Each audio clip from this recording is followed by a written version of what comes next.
Hey everybody, welcome. I'm Brandon and you're watching ADHD Game Dev. Thank you so much for clicking on the video. I appreciate you, unless YouTube just send it to you, in which case, thank you to YouTube. Thing I want to talk about today, if you have never finished making a video game. I have. I've made several video games. I've gotten them finished, start to finish. I've published several onto Android Marketplace. I put a bunch onto itch.io. I even did some Minecraft-based games, which were surprisingly a lot of programming in there. I believe kind of a JavaScript, I think, within command blocks. But anyway, if you've never finished, I've got some actual advice for you and stuff that you can take action on, and I'd like to try to be your guide in that, especially if you're an ADHDer. We need to talk. The first thing I say that you're probably facing is the dopamine hits that you get early on in working on a video game are a lot bigger. You're making faster progress and you're seeing more progress. As you continue to work on a game, that progress slows down, or the obvious progress slows down. What you're doing is you're refining the stuff you're working on, or you're adding more features, you're having to do stuff that's not as fun as you go along, like bug testing or adding in pause menus and stuff like that. And the dopamine hit that you're getting is going, meow, and you get into this vicious cycle where, man, I want to start another game, and you're going to just kind of get that energy back up again by starting a new game, and you get that new, new progress. From going from zero to something is a lot more exciting than going from something that exists to just continuing to work on it. It's like the progress slows down. So it's tough to deal with as that goes along. The next one is that you might not have an actual game plan going in. I find that ADHDers are very, very, very intuitive, and we're also just driven by passion. So we're going to go like, ooh, wouldn't it be cool if? And that's how we tend to get into a project. Wouldn't it be cool if? And then once you get that cool thing onto screen going up and around, is like, okay, then what? Well, you didn't actually have a plan going into it, and so you wind up sort of stuck there, not knowing where to go next, and you sort of wander around, and you're like, oh, I don't know, maybe at another level.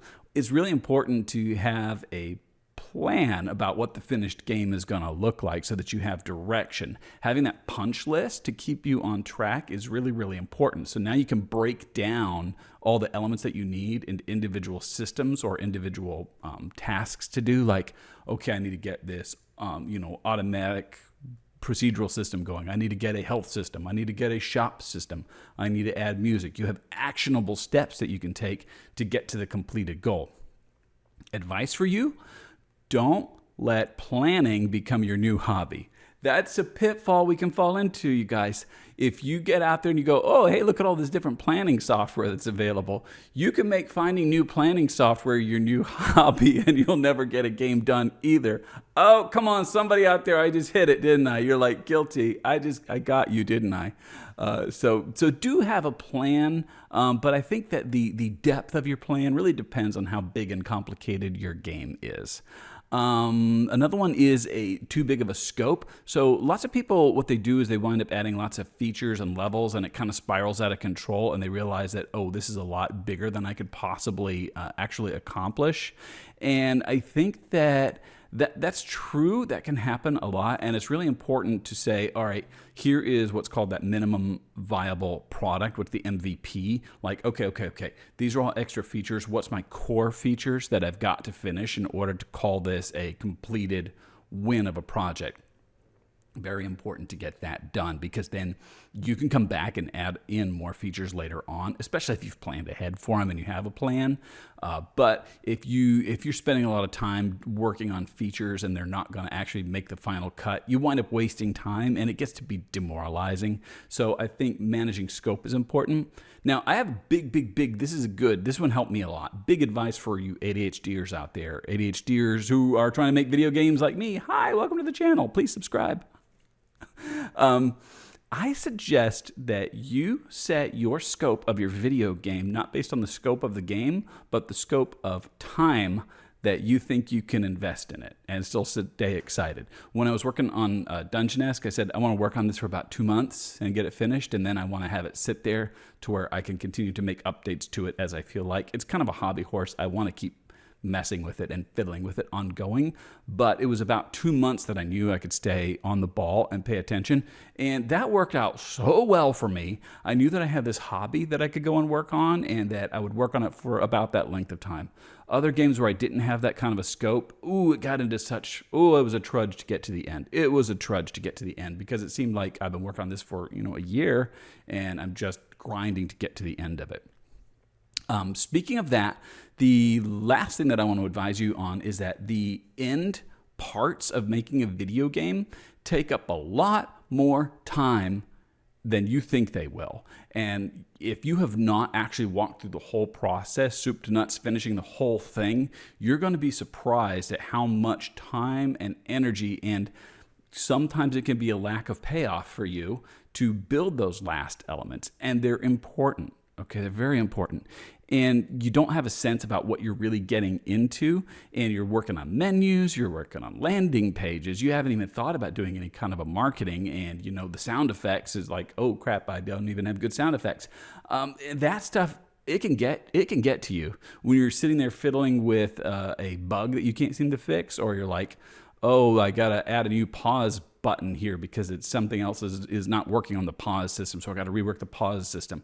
That stuff can get so tedious, and you don't even know it's coming until you wind up in the middle of it, and then you said, I can't ship this game without a about us or instructions on it, and then you wind up last minute trying to slam all that stuff together.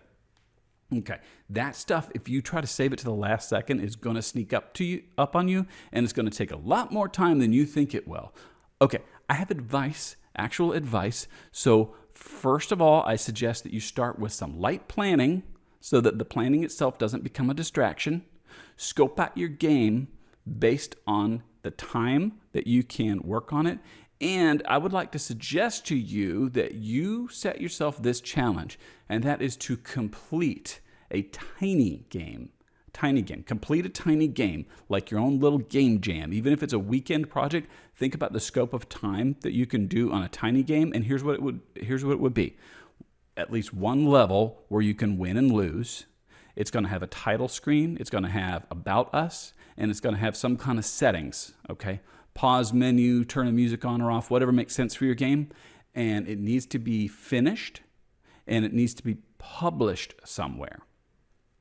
Okay, if you don't already have like an itch.io, I like the itch.io setup. It's a lot of fun, and it's really easy to work with that. If you don't have that set up, that's part of what you need to do. So your goal that I would like to set for you is to finish a tiny game. I didn't say it was a great game, did I?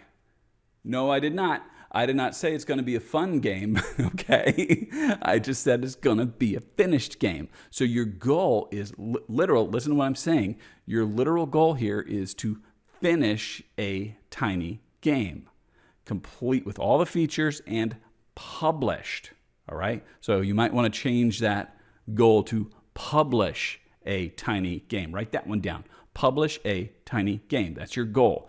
And it doesn't even matter if the game is any good.